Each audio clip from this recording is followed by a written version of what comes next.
شعبان کے بیچوں بیچ اللہ نے ایک مبارک رات دے دی کہ بھائی ابھی تو ہوش کے ناخن لے لو،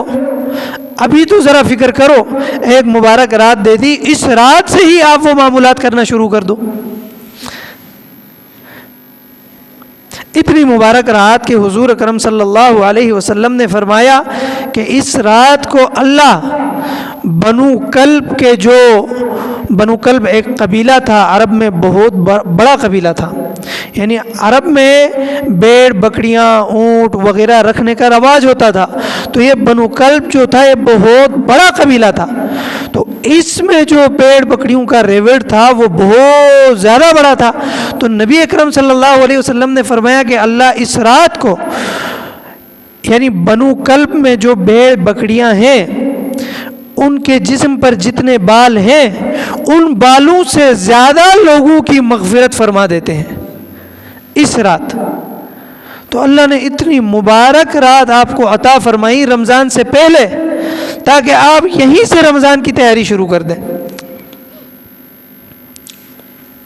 لیکن نبی کریم صلی اللہ علیہ وسلم نے فرمایا کہ دو بندے ایسے ہیں جن کی اس مبارک رات میں بھی مغفرت نہیں ہوتی ہے۔ کون ہے؟ مشرک اور مشاحن۔ مشرک جو اللہ کا شریک ٹھہراتا ہے کسی کو، اللہ کے علاوہ کسی کی عبادت کرے، اللہ کا شریک ٹھہرا۔ مشاحن جس کے دل میں بغض ہو، کینہ ہو، حسد ہو، اس کے بنا پر اس نے رشتہ داریاں توڑی ہوئی ہیں، آپس میں قطع تعلقی کی ہوئی ہے، اور رشتہ داروں کو ناراض کیا ہوا ہے یا کسی رشتہ دار سے ناراض ہے، ایسا بندہ اس کی اس مبارک رات میں بھی مغفرت نہیں ہوتی ہے۔ ابھی ہمارے معمولات تو ہیں کہ اس رات اٹھتے ہیں، روزہ رکھتے ہیں، تہجد پڑھتے ہیں، ذکر اذکار کرتے ہیں، لیکن ان ذکر اذکار کا کیا فائدہ جب ہمارے دل میں بغض ہے، ہمارے دل حسد سے، کینے سے بھرے ہوئے ہیں، تو ان عبادات کا کیا فائدہ؟ رسول اکرم صلی اللہ علیہ وسلم نے فرمایا ایسے بندے کی مغفرت نہیں ہوگی۔ حضرت عبداللہ ابن ابی اوفا رضی اللہ تعالی عنہ فرماتے ہیں کہ عرفات کے میدان میں، یعنی جو حج کا دن ہے، جس دن وقوف عرفہ ہوتا ہے، اور حج کا اہم رکن وہی ہے، اور عرفات کا دن وہ دن ہے کہ اللہ رب العزت اس دن نیچے آسمان پر اترتے ہیں، اتنا مبارک دن ہے۔ اس دن رسول اکرم صلی اللہ علیہ وسلم نے صحابہ کرام کو خطاب کر کے فرمایا کہ اگر تم میں سے کوئی ایسا بندہ اس مجلس میں موجود ہے جس نے قطع تعلقی کی ہوئی ہے، یعنی جو اپنے کسی رشتہ دار سے ناراض ہے یا اس کا کوئی رشتہ دار اس سے ناراض ہے، تو وہ اس مجلس میں سے اٹھ جائے۔ تو عبداللہ ابن ابی اوفا رضی اللہ تعالیٰ عنہ فرماتے ہیں کہ حضور اکرم صلی اللہ علیہ وسلم نے فرمایا تو ایک بندہ اٹھ کے چلا گیا، اور تھوڑی دیر بعد واپس آیا۔ جب واپس آیا تو نبی اکرم صلی اللہ علیہ وسلم نے اس سے پوچھا کہ تو کہاں گیا تھا اور کہاں سے آ رہا ہے؟ تو اس بندے نے کہا یا رسول اللہ صلی اللہ علیہ وسلم کہ آپ نے اپنے خطبے کے بیچ میں یہ فرمایا تھا کہ اگر کوئی بندہ ایسا اس مجلس میں موجود ہے جو قطع تعلقی کے گناہ میں مبتلا ہے، جو اپنے کسی رشتہ دار سے ناراض ہے یا اس کا کوئی رشتہ دار اس سے ناراض ہے، تو وہ ادھر سے چلا جائے۔ تو مجھے یاد آیا کہ میری ایک خالہ تھی جس سے میں ناراض تھا، وہ مجھ سے ناراض تھی، میں چلا گیا، میں نے ان کو سلام کیا، اس نے مجھے سلام کا جواب دیا، میں نے اس کو دعائیں دی، اس نے مجھے دعائیں دی، اور میں نے اس کو راضی کیا، وہ بھی راضی ہوئی، میں بھی راضی ہوا، اور میں واپس آ کے اس مجلس میں بیٹھ گیا۔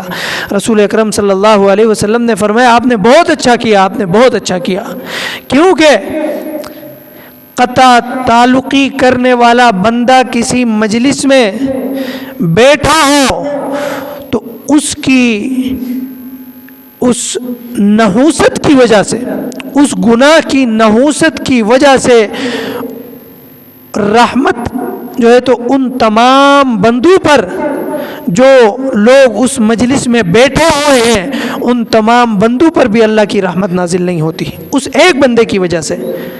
جو قطع تعلقی کے گناہ میں مبتلا ہے، اس ایک بندے کی وجہ سے مجلس میں جو لوگ دعائیں کرتے ہیں، اس ایک بندے کی نحوست کی وجہ سے وہ دعائیں قبول نہیں ہوتی ہیں۔ تو بھائی بارش برس رہی ہے، لیکن اگر برتن ہی الٹا ہے، بارش موسلادھار برس رہی ہے لیکن برتن الٹا رکھا ہوا ہے، تو ایک قطرہ پانی بھی اس برتن میں نہیں جائے گا کہ جائے گا؟ لیکن بارش ہلکی ہلکی برس رہی ہے، آپ برتن سیدھا رکھیں تو کچھ نہ کچھ پانی اس برتن میں ضرور جائے گا۔ تو ہمارا جو برتن ہے یہ دل انسان کے بدن کا برتن ہے۔ حضور اکرم صلی اللہ علیہ وسلم نے فرمایا، الا وَإِنَّ فِي الْجَسَدِ مُضْغَةً إِذَا صَلُحَتْ صَلُحَ الْجَسَدُ كُلُّهُ وَإِذَا فَسَدَتْ فَسَدَ الْجَسَدُ كُلُّهُ۔ خبردار سنو، یعنی سب کو اپنی طرف متوجہ کر رہے ہیں۔ پہلے الا سنو کہ انسان کے جسم میں گوشت کا ایک لوتھڑا ہے، انسان کے جسم میں گوشت کا ایک لوتھڑا ہے، اگر وہ گوشت کا لوتھڑا صحیح ہوا، صالح ہوا، تو پورا کا پورا بدن صحیح ہوگا اور صالح ہوگا۔ اگر وہ گوشت کا لوتھڑا فاسد ہوا تو اس کے فساد کی وجہ سے پورا جسم فاسد ہوگا۔ یعنی تمام گناہوں کی جڑ ادھر سے شروع ہوتی ہے۔